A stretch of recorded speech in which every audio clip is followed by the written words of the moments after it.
Hey there YouTube, thought I would do a slightly unusual one for me today. I've never done an unboxing before, but I thought I'd do an unboxing and a review of the Camp Snap camera.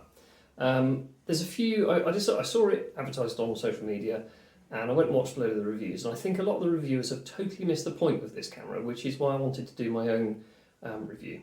So it arrived today from the States. I ordered it probably 3 weeks ago, but it was sort of like a pre-order for shipping. And it's arrived today in the box. Like I say, I think a lot of the reviewers have missed the point because they often finish up by saying, you know, its sensor's not big enough or whatever. It is a toy. It was designed for children to take to summer camp, and it should be looked at as a toy. I think it has got some other use cases as well, and particularly I'm interested by it not having a screen. Summer camps, I gather, in the States, we don't have summer camps here in the UK. But I gather they don't allow kids to have things with screens, so people either put tape over old digital camera screens or whatever, but this was a specifically designed product to not have a screen. I learned to take photos on film, and so you didn't get to see stuff until it had been processed and sent back, and I think this will bring me back to that. So, what's in the box? Well, not very much actually, but you don't really need much. There's a little quick start guide, charging cable, and the camera itself. I went for a brown one. It has a viewfinder, so you look through it like that. It's got a counter on the back that tells you how many shots you've taken. Don't know yet whether that resets when you take the card out. It would be handy if it did, because I've also ordered, and it's over here, a 64 megabyte capacity card, which I gather the photos are about 2 megabytes, so that should give me about 30 shots, which brings me back to film, 24 to 36 shots. And you don't know how many quite you're going to get because of the sizes of the pictures. You press the button on the top to turn it on, and it beeps when it comes on. There you go. And it's got a counter on the back that shows how many pictures it's taken. I've actually taken a couple of photos with it. I hadn't opened it before, yeah. There we go, take a photo of you. So I will take it out in the daylight tomorrow and take some pictures, see what they come out like. Like I say, a lot of people have said that it's not quite the quality they were expecting, but equally I'm viewing this as basically digital lomography or a digital disposable camera. So I'm thinking that, you know, small plastic lens, you're going to get interesting lens flare and all that sort of stuff, and that's kind of what I'm after, is the old-fashioned feel of film like a digital disposable, or like an old 1980s, 1990s film point and shoot running 35mm. So we'll see how I get on with it. I'm not judging anything either way. I think it looks cool and I'm really pleased to try it. Okay, so it's a few days later. Same jumper, different shirt. It's actually closer to a week later. Life got in the way, as you would expect. So I did manage to go out and take a few photos, both inside in artificial light, inside I think with a bit of sun coming in through the window, and then I've taken some both in rainy conditions, which we get a lot of in the UK, and also a few that were in sunnier conditions.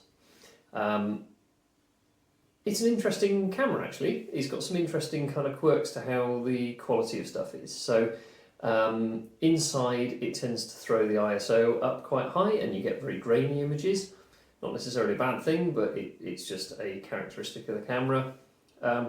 Outside, it doesn't cope very well. It's not got a very wide dynamic range, so or contrast sort of abilities. So if you take a photograph of something that's got a lot of sunshine on it, but dark areas as well, kind of the sunshine stuff is flared out and the dark areas are quite dark. Now, again, that's all part of it being kind of digital Lomo effectively, and I don't think that's a problem. Some of the reviews I saw before were saying, you know, would be better if it didn't do that, but I think that's part of the characteristic and the fun of the camera. You're never quite sure what you're going to take. It's an interesting experience not having the screen and not being able to see what you've taken immediately. It does mean that you don't always get things or you miss the point. The other thing that I have noticed, which is very much a 90s point and shoot thing, is that it's quite a wide angle lens and I quite often get my fingers inside of the photograph. So I've had to learn to take pictures like this, which isn't a problem, but and it's probably designed for smaller hands than mine, being as it is for a summer camp type scenario with children rather than for adults. But yeah, overall I've been quite pleased with it. Certainly for the money, it seems excellent value to me. It's quite robust, if a bit sort of plasticky, but it's hard and durable, which is good. The flash is a bit basic, and it would have been cool if it had had a a discharge tube flash, but I could see that would rob a lot of battery power, so possibly not so good for the original design use of the camera. What else can I say about it? You can get some funky shots if you take photos when you're moving. It seems like it saves the top line of pixels first, then the next line, and the next line. So I took a photo where I was walking along. I'll put this in now, and you can sort of see everything's on a bit of a slant. Yeah, overall, been quite pleased and quite impressed with it. I think it'd be fun to play with, and certainly for the money, I think it's great. As a camera for kids, I think it's a really good thing. You know, it's simple. There's nothing wrong with it. It does exactly what it's supposed to do. It certainly keeps your mind focused. I went and downloaded the newest firmware after the first video, and I've changed that so it now no longer beeps when it starts up, and it doesn't make the slightly annoying shutter sound that it does before. To answer my question earlier on in the video, it does show you how many pictures are on the card, not how many pictures have been taken. So if you plug it in and delete a couple, or you take a few off, the counter comes down respectively. Plays nicely with my computer, which is a Windows computer, which is nice as well. So yeah, overall very impressed. Certainly for the money, it's incredible value. I could think it would be a great thing to give to a kid who's going away for a few weeks and see what they come back with.